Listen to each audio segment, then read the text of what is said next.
Hello, Shining Stars, and welcome back to the channel. My name is Trey, and today we're going to talk about how art is both a sprint and a marathon, and what I would do if I was starting over drawing from the very beginning.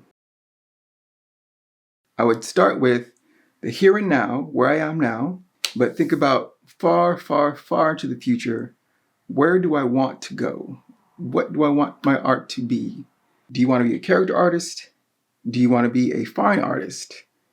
Do you want to do VFX? Do you want to do backgrounds? Do you want to do landscape paintings? Whatever it is, think about that endpoint. And then once you know that, that is the path that you are working towards. And in the present, just start drawing. It's like learning a language or working out. Start small and then build up your endurance for where you're going to go next. And I would start off with 2-minute drawings, 5 minutes, 7 minutes, maybe up to 10 minutes. But first, you just want to start slow and small. The primordial soup of art: lines, simple shapes, and then complex shapes. That's like 80% of all of art. Once you break that down and you can figure that out, you go off to the races. You can pretty much go just about anywhere.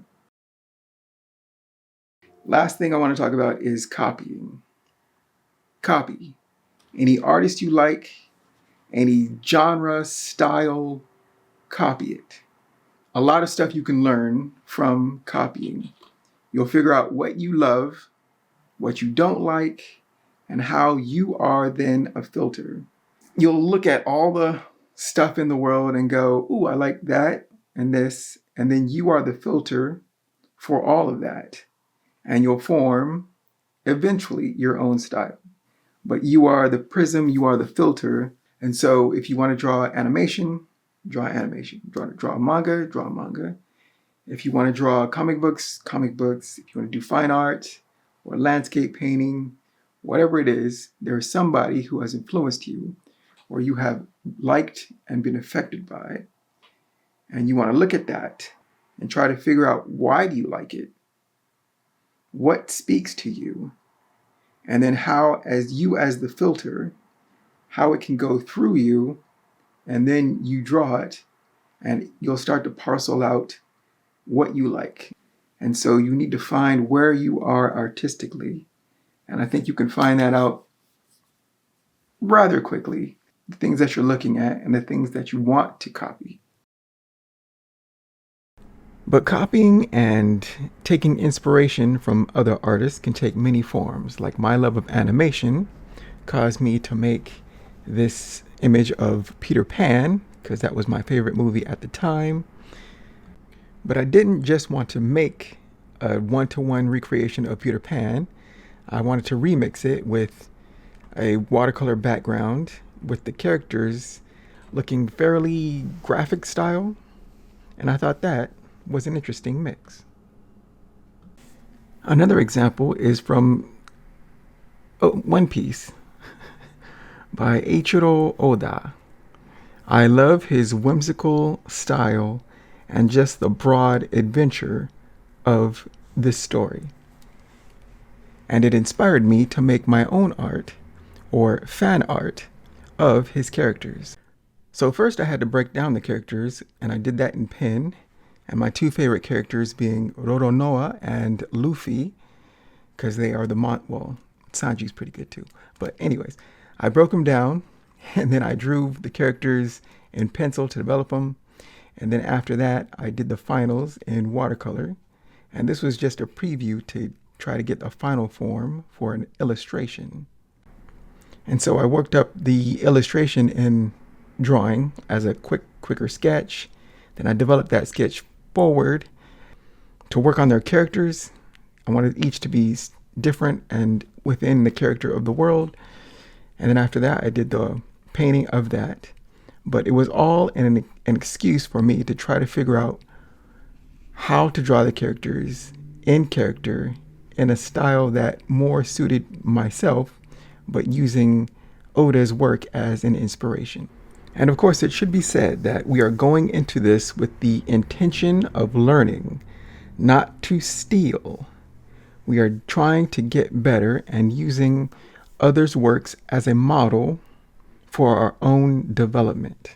For the objective is to learn something. The third example is the X-Men. I am a big X-Men fan. Wolverine being my favorite.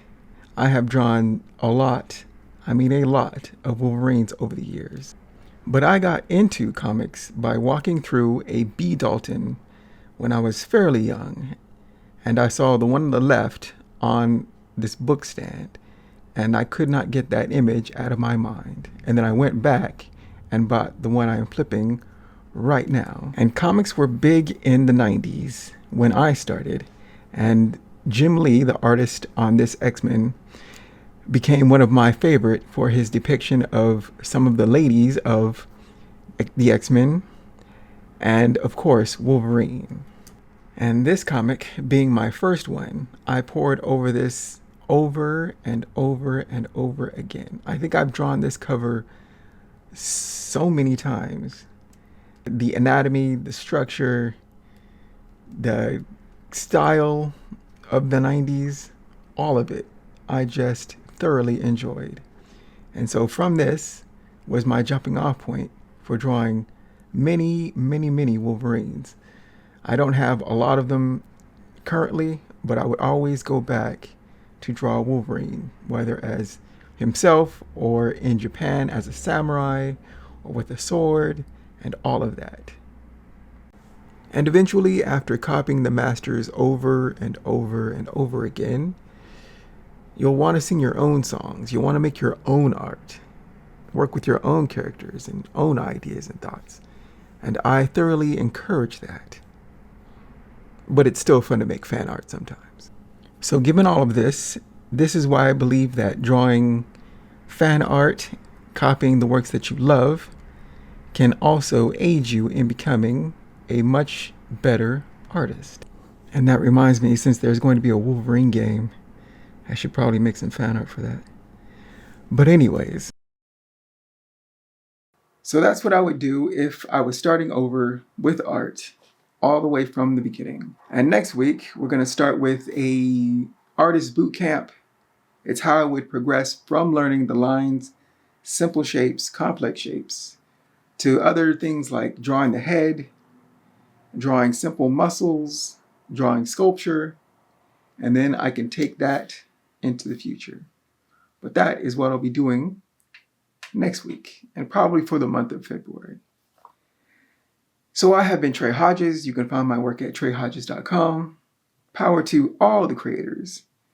Take care, keep shining, and I will see you next week. Bye.